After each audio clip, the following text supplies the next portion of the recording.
Our world is simply incredible. We have gorgeous landscapes, from beautiful green areas full of biodiversity and wildlife to wonderful, vast oceans full of amazing aquatic creatures and stunning underwater plants.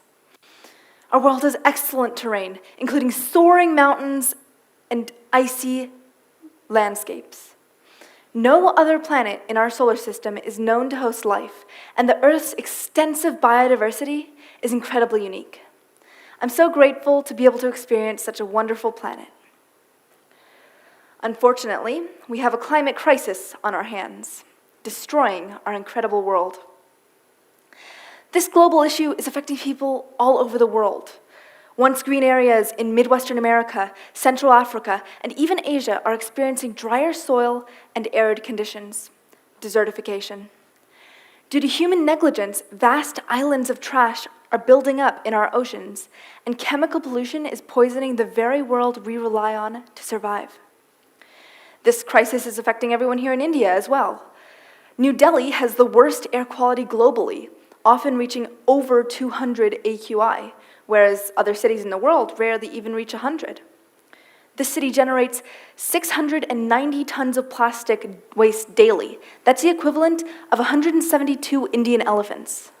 The rivers and oceans are so polluted with plastic that people regularly get injured or sick, contributing to the approximately 1 million annual deaths from plastic worldwide.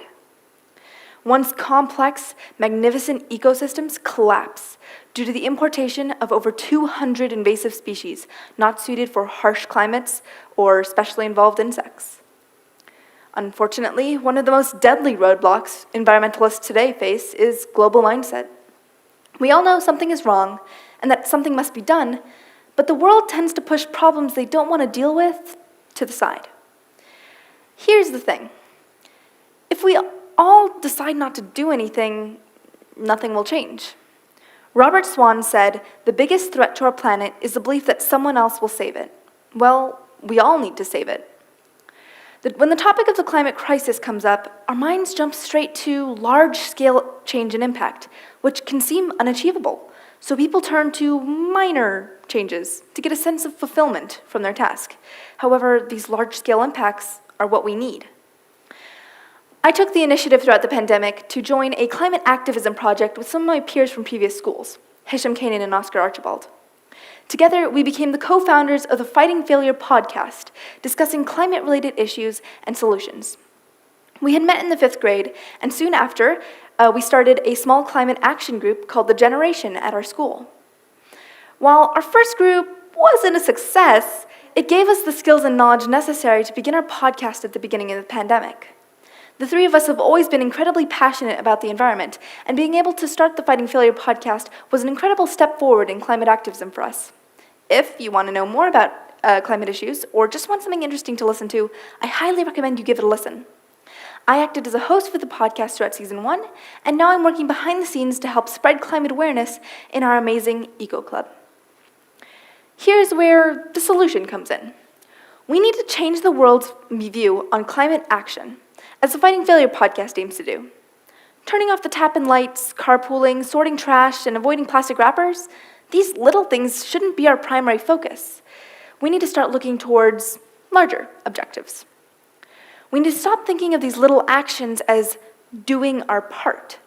In truth, no one's part is ever done. The little things we all seem to strive to complete are good, but they won't build up and solve the larger issues our world is facing. Things like reusable water bottles and reduction of waste can no longer be what we work towards.